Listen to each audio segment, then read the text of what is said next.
ہمارے معاشرے میں دو چیزوں کا جب نام لیا جاتا ہے تو لوگوں کے ذہنوں میں ایک منفی تصور قائم ہوتا ہے۔ جب سیاست کی بات کی جاتی ہے تو لوگ کہتے ہیں سیاست تو جھوٹ کو کہتے ہیں، فریب کو کہتے ہیں، مکر کو کہتے ہیں، دھوکہ دہی اور دھوکہ بازی کو کہا جاتا ہے۔ معاشرے کے اکثر دیندار طبقات اور شریف لوگ اس سے بھاگتے اور نفرت کرتے ہیں۔ حالانکہ میرے دوستو، ہم مانتے اور تسلیم کرتے ہیں کہ مروجہ سیاست کوئی اچھی ہے، لیکن کسی چیز کے غلط لوگوں کے ہاتھوں میں آ جانے سے اس کی حقیقت نہیں بدلتی۔ رائج الوقت سیاست میں ایک بہت بڑے بزرگوں کا حوالہ دے رہا تھا۔ حضرت مولانا مسعودی صاحب دامت برکاتہم العالیہ فرماتے ہیں یہ سیاست نہیں، یہ نجاست ہے، یہ سیاست نہیں، یہ غلاظت ہے۔ لیکن اس کو نجاست اور غلاظت جو بنا دیا گیا تو اس کو گندا سمجھ کے جب ہم اس کو چھوڑے رہیں گے تو اس کی صفائی اور تطہیر کا کوئی انتظام نہیں ہو سکے۔ آپ کی مسجد میں بیت الخلاء ہے، بعض دفعہ کوئی بے وقوف آدمی آتا ہے، پانی نہیں ڈالتا اور گندگی کر جاتا ہے۔ ایک نمازی آتا ہے، دروازہ کھولتا، کہتے ادھر گندگی ہے، واپس چلا جاتا ہے۔ دوسرا، تیسرا، سارے نمازی کہتے ہیں کوئی بندہ گند کر گیا ہے بیت الخلاء میں۔ میں مسجد کے اندر بیت الخلاء کے حق میں نہیں، سخت مخالف ہوں، کیونکہ میں لوگوں کو دیکھتا ہوں بہت سے لوگ مسجد میں صرف پیشاب کرنے کے لیے۔ آپ نے بھی دیکھا ہوگا کوئی آدمی کہے گا یار میں ذرا مسجد میں پیشاب کر رہا ہوں، انا للہ و انا الیہ راجعون۔ مسجد پیشاب کرنے کے لیے؟ مسجد تو عبادت کے لیے۔ میں اپنی مسجد بنا رہا ہوں مندرہ میں نے اس میں کوئی لیٹرین بیت الخلاء نہیں رکھا، دور بناؤں گا، مسجد میں نہیں ہوگا کہ کوئی یہ نہ کہے کہ میں مسجد میں پیشاب کرنے کے لیے جا رہا ہوں۔ مسجد اس کام کے لیے نہیں، لیکن سمجھا رہا ہوں کبھی ایسا ہوتا ہے آپ کی مسجد کے اگر 200 نمازی ہیں، 300 نمازی ہیں، ہر ایک کہے گا جی گندگی ہے، بو آ رہی ہے، کوئی آدمی پانی نہیں ڈال کے گیا۔ مجھے بتاؤ 1000 بندہ یہاں شور کر رہا ہے، مسجد کے باتھ روم میں گندگی ہے، گندگی ہے، بو آ رہی ہے، کیا باتھ روم صاف ہو جائے گا؟ آپ لوگوں کے شور کرنے سے صاف ہو جائے گا؟ نہیں صاف ہوگا۔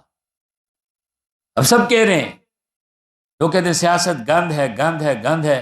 آپ لوگوں کی گند کہنے کی وجہ سے سیاست صاف ہو جائے گی؟ اگر باتھ روم صاف نہیں ہوتا شور کرنے سے، باتیں کرنے سے، تو سیاست بھی صاف نہیں ہوتی۔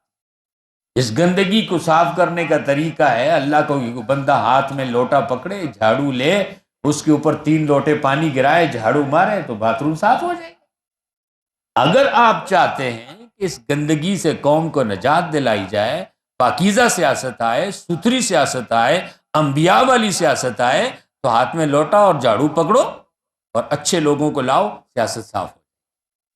سیاست جھوٹ کا نام نہیں ہوگا، مکر کا نام نہیں ہوگا، فریب کا نام نہیں ہوگا، دھوکے کا نام نہیں ہوگا، بدعہدی کا نام نہیں ہوگا، پھر ستھری سیاست آ جائے گی۔ لیکن ہم نے بھی تائیہ کیا ہوا ہے، بس اس کو گند گند گند گند کہتے رہیں گے، صاف نہیں کریں گے۔ ووٹ کے بارے میں بھی لوگوں کا یہی خیال ہے۔ قرآن حکیم کی آیات سے استدلال کرتے ہوئے دیکھیے، بحیثیت مسلمان ہمیں ہر چیز کی شرعی حیثیت دیکھنا چاہیے۔ آپ لوگ سمجھتے ہیں یہ عام سی بات ہے ووٹ ڈالنا، نہیں، یہ عام بات نہیں ہے، اس کی بھی کوئی شرعی حیثیت ہے ووٹ کی۔ علماء فرماتے ہیں ووٹ کی کم از کم 2 شرعی حیثیتیں تو ہیں۔ ایک یہ کہ ووٹ امانت ہے۔ اب امانت کا جو شخص امین ہے، حقدار ہے، آپ اس کو، قرآن کہتا ہے امانتیں مستحق لوگوں کی طرف لوٹاؤ۔ اور دوسرا یہ کہ ووٹ ایک گواہی ہے، شہادت ہے، تو آپ سچی گواہی دیں۔ آپ کے حلقے میں 15 لوگ کھڑے ہیں، 15 لوگ، ووٹ ایک ہے آپ کے پاس، آپ 15 کو تو نہیں دے سکتے، ایک کو دیں گے نا۔ اب آپ نے یہ سوچنا ہے کہ یہ 15 بندے ہیں، یہ میرے پاس امانت ہے، ووٹ میرے پاس امانت ہے، ان 15 میں سے میں نے کسی کو دینا ہے، ان 15 میں سے کون سا آدمی میرے ووٹ کا صحیح حقدار ہے؟ اگر صحیح حقدار تک آپ نے ووٹ کی امانت پہنچا دی تو آپ امین ہیں، آپ نے امانت میں بددیانتی نہیں کی۔ لیکن اگر آپ نے ووٹ غلط آدمی کو دیا جو اس قابل نہیں تھا کہ یہ امانت آپ اس کے حوالے کر دے، تو آپ بھی بددیانت ہو گئے۔ آپ نے ایک امانت جو آپ کے پاس تھی اس کو غلط آدمی تک پہنچایا، نااہل تک آپ نے امانت کو پہنچایا۔ اور دوسرا یہ کہ ووٹ شہادت ہے، گواہی ہے۔ آپ کے حلقے میں 15 لوگ کھڑے ہیں، ان 15 میں سے ایک بندے کے بارے میں آپ گواہی دیتے ہیں کہ میں اس آدمی کو اس حلقے سے قومی اسمبلی کے لیے صادق اور امین سمجھتا ہوں کہ اس شخص کو قوم کے لیے قومی اسمبلی کا ممبر بننا چاہیے، ہمارے صوبے کے لیے صوبائی اسمبلی کا ممبر بننا چاہیے۔ آپ ایک گواہی دیتے ہیں اس کے بارے میں، اگر واقعی وہ شخص اس مستحق ہے، امین ہے، صادق ہے، تو آپ کی گواہی سچی ہوگی۔ اگر آپ کسی غلط آدمی کے حق میں گواہی دیتے ہیں تو آپ کی گواہی جھوٹی ہوگی۔ تو ووٹ کو آپ بچوں کا کھیل نہ سمجھیں، مذاق نہ سمجھیں، اس کو کوئی دنیا کا کام نہ سمجھیں، اس کا دین کے ساتھ بھی تعلق ہے، شریعت کے ساتھ بھی تعلق ہے۔ میں نے جو آیت مبارکہ آپ حضرات کے سامنے پڑھی، اس میں اللہ رب العزت فرماتے ہیں کہ فَلْيُؤَدِّ الَّذِي اؤْتُمِنَ أَمَانَتَهُ، چاہیے کہ امانت ان لوگوں کی طرف لٹاؤ جو اس کے مستحق ہیں، اور ساتھ ہی فرمایا وَلْيَتَّقِ اللَّهَ رَبَّهُ، امانت پہنچانے میں اور گواہی دینے میں اے لوگو تمہیں اللہ سے ڈرنا چاہیے جو تمہارا رب، اللہ سے ڈرنا چاہیے جو تمہارا رب ہے۔ پھر فرمایا وَلَا تَكْتُمُوا الشَّهَادَةَ، گواہی مت چھپاؤ۔ جب تم سے تقاضا کیا جائے، گواہی طلب کی جائے، تمہیں دعوت دی جائے کہ گواہی دو، تو تمہیں ضرور گواہی دینی چاہیے، گواہی کو چھپانا نہیں چاہیے۔ وَمَن يَكْتُمْهَا، جس نے گواہی کو چھپایا فَإِنَّهُ آثِمٌ قَلْبُهُ، اس کا دل گناہگار ہے۔ تو ووٹ امانت ہے، ووٹ گواہی ہے، مستحق شخص کو امانت دو جو اس کا حقدار ہے، غیر حقدار کو امانت مت دو، ورنہ تم بددیانت لوگوں میں شمار ہو جاؤ گے۔ اور رسول اللہ صلی اللہ علیہ وسلم نے فرمایا لا ایمان لمن لا امانت لہ، اس شخص کا ایمان ہی نہیں ہے جس میں امانت داری نہیں۔ اور دوسرا یہ کہ یہ گواہی ہے، آپ کو ضرور گواہی دینی چاہیے۔ آج بہت سے لوگ، اور خاص طور پر دیندار لوگ، نمازی، پرہیزگار لوگ اکثر ووٹ نہیں دیتے، ووٹ کی نفی کرتے ہیں، سیاست کی نفی کرتے ہیں۔ عام لوگ ووٹ دیتے ہیں، یہ بازاری قسم کے لوگ، لوفر لونگے بڑے شوق سے دیتے ہیں، بڑی تحریک چلاتے ہیں، بڑی کمپین چلاتے ہیں، خود بھی دیتے ہیں، دوسروں سے بھی دلواتے ہیں۔ اکثر مذہبی اور دیندار لوگ نہیں دیتے۔ بعض لوگ بڑے فخر سے کہتے ہیں میں نے آج تک کسی کو ووٹ نہیں دیا۔ آپ نے بہت بڑا گناہ کیا ہے، میں ابھی آپ کو بتاتا ہوں یہ گناہ ہے۔ آپ نے گواہی چھپائی ہے، ووٹ گواہی ہے نا، جو نہیں دے گا وہ گواہی چھپانے والا۔ تو اللہ کیا کہتے ہیں وَلَا تَكْتُمُوا الشَّهَادَةَ، گواہی مت چھپاؤ، اپنی بھی اصلاح کیجئے، لوگوں کو بھی مسئلہ بتائیے۔ جو ووٹ نہیں دے گا وہ گناہگار ہے، وہ گواہی چھپا رہا ہے، اور اللہ نے منع کیا ہے کہ گواہی مت چھپاؤ۔ وَمَن يَكْتُمْهَا فَإِنَّهُ آثِمٌ قَلْبُهُ، جس نے گواہی کو چھپایا اس کا دل گناہگار۔ اور قرآن پاک میں دوسری جگہ آتا ہے وَلَا يَأْبَ الشُّهَدَاءُ إِذَا مَا دُعُوا، گواہی سے انکار نہ کرو جب تمہیں دعوت دی جائے، یہ بھی قرآن کی آیت۔ وَلَا يَأْبَ الشُّهَدَاءُ إِذَا مَا دُعُوا، جب تمہیں گواہی کی دعوت دی جائے، تمہیں دعوت دی جائے، الیکشن کمیشن آف پاکستان آپ کے حلقے میں 15-20 لوگوں کو کھڑا کر کے آپ کو دعوت دیتا ہے کہ 8 فروری کو آپ نے گواہی دینی ہے، پھر گھر گھر گلی گلی کریا کریا ڈور ٹو ڈور لوگ آ کر آپ کو دعوت دے رہے ہیں، جی مجھے ووٹ دیجئے، جی مجھے ووٹ دیجئے، مجھے ووٹ دیجئے، آپ کو دعوت دی جا رہی ہے۔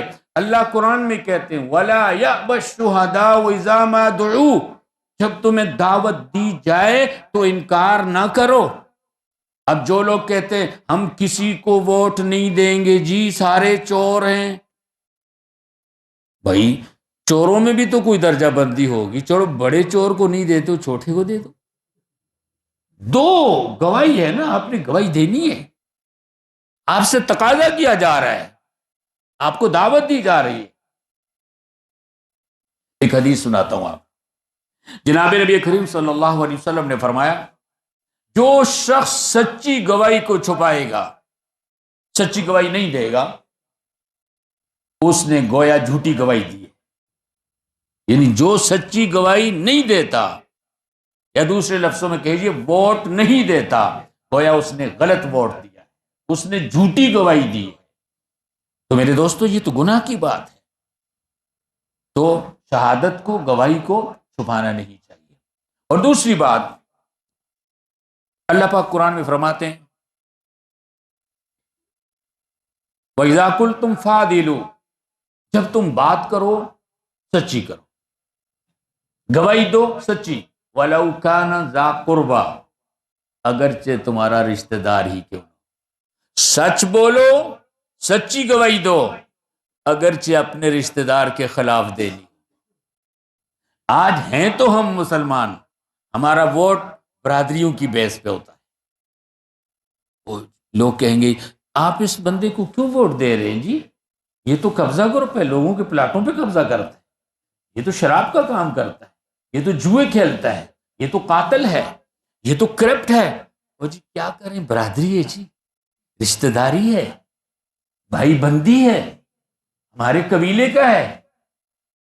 تو اللہ کیا کہتے ہیں وَإِذَا قُلْتُمْ فَعْدِلُوا وَلَوْ كَانَ ذَا قُرْبَى، سچ بولو اگرچہ رشتہ دار کے خلاف بولنا پڑے۔ میں سمجھتا ہوں لوگ ان چھوٹی چھوٹی باتوں میں کل قیامت کے دن پکڑے جائیں، لوگ اس کو دین سمجھتے ہی نہیں، بچوں کا کھیل سمجھتے، چاہے جس کو مرضی ووٹ دے، کوئی محلے داری کا خیال کرتا ہے، جی چودھری صاحب ہمارے جھنڈے کے، کوئی کہتا ہے میرے دوست ہیں، جی کیا کروں دوست خفا ہوتا ہے، یہ کوئی نہیں سوچتا کہ خدا خفا ہوتا ہے۔ اللہ آپ سے کہتا ہے سچی گواہی دو، سچی، باپ کے خلاف اگر باپ غلط ہے تو وہ غلط ہے، نہیں ساتھ دوں گا اس کا، بیٹا غلط ہے، رشتہ دار غلط ہے، وہ اس کا ساتھ نہیں دیں گے، غلط ہے، اور صحیح آدمی کا ساتھ دو، بے شک وہ کوئی اور ہو، آپ کی برادری سے، قوم سے، قبیلے سے تعلق نہیں ہے، آپ کا یار دوست نہیں ہے، آپ کے محلے کا نہیں ہے، سچی گواہی دو۔ تو قرآن کہتا ہے سچ بولو، چاہے تمہیں اپنے ماں باپ کے خلاف اور اپنے رشتہ داروں کے خلاف ہی سچ کیوں نہ بولنا پڑے۔ تو میرے دوستو یہ وہ ووٹ کی شرعی حیثیت ہے کہ یہ امانت ہے، اسے مستحق لوگوں تک پہنچائیے، اگر آپ اس کی صحیح لوگوں تک نہیں پہنچائیں گے تو آپ امانت میں بددیانتی کے مرتکب ہوں گے اور بددیانت کہلائیں۔ یہ گواہی ہے، یہ شہادت ہے، آپ گواہی اور شہادت ضرور دیں۔ بعض لوگ کہتے ہیں جی میں نے ووٹ نہ دیا تو کیا ہو جائے گا، میں نہیں دیتا جی، اور میرے ووٹ نہ دینے سے کیا ہوتا ہے، بہت کچھ ہوتا ہے آپ کے ووٹ نہ دینے کی وجہ سے۔ رزلٹ میں آپ سنتے ہیں کبھی ایسے ہوتا ہے ایک آدمی ایک ووٹ سے جیت جاتا ہے۔ اگر ایک شریف آدمی نے، ایک نیک آدمی نے، ایک متقی اور پرہیزگار آدمی نے کہا میں نہیں ووٹ دیتا کسی کو، کوئی تو نہیں اچھا آدمی، مناسب آدمی نہیں ہے، اس کے ووٹ نہ دینے کی وجہ سے ایک آدمی ایک ووٹ سے جیت رہا ہے، وہ ظالم ہے، جابر ہے، بددیانت ہے، کرپٹ ہے، اس برے آدمی کو جتانے میں اس ایک آدمی کا ہاتھ ہے جس نے ووٹ ہی نہیں دیا، اس کا ہاتھ ہے، یہ گنہگار ہے، اس نے کہا میں ووٹ نہیں دیتا اور وہ بندہ ایک ووٹ سے جیت گیا۔ اگر یہ شریف انسان، یہ حاجی صاحب، یہ صوفی صاحب، یہ نمازی صاحب اپنا ووٹ کسی اچھے کے حق میں پوسٹ ڈالتے تو وہ غلط آدمی نہ جیت سکتا، لہٰذا ان کے ووٹ نہ دینے کی وجہ سے غلط آدمی جیت گیا، تو یہ کہتے ہیں کیا ہوتا ہے جی میرے ووٹ نہ دینے کی وجہ سے، آپ کے ووٹ نہ دینے کی وجہ سے یہ اتنا بڑا نقصان ہوتا ہے۔ اس لیے اس بات کو اچھی طرح سمجھنے کی کوشش کیجئے۔ ہمارے ملک کے اندر جو ہے ووٹنگ الیکشن کا ماحول ہے، اس کو برادری بحث پر بھی نہیں لڑنا، اسے محلے داری کے طور پہ بھی نہیں لڑنا، اسے دوستی یاری کے ماحول، اور جس طرح ہم برادری، بھائی بندی، محلے داری کی بنیادوں پر لوگوں کو سپورٹ کرتے ہیں، اس طرح ہم پارٹی بیس پر بھی لوگوں کو سپورٹ کرتے ہیں، لیکن شرعاً تو یہ بھی درست نہیں ہے۔ ایک آدمی کہتا ہے جی میں کیا کروں، میری پارٹی کا ہے، تو اللہ کہتے ہیں پارٹی چھوڑ، میں تو تیرے رشتہ دار کو بھی کہتا ہوں کہ غلط ہے تو اس کے حق میں گواہی مت دے۔ تو اگر ہم رشتہ داری کا خیال رکھیں گے، پارٹی کا خیال رکھیں گے، محلے داری کا خیال رکھیں گے اور جھوٹ بولیں گے تو یہ جھوٹی گواہی ہے۔ جھوٹی گواہی بہت بڑا گناہ ہے، بہت بڑا گناہ ہے، یعنی ووٹ کا غلط استعمال، نہ اہل لوگوں کو ووٹ دینا۔ آپ سوچ بھی نہیں سکتے میرے دوستو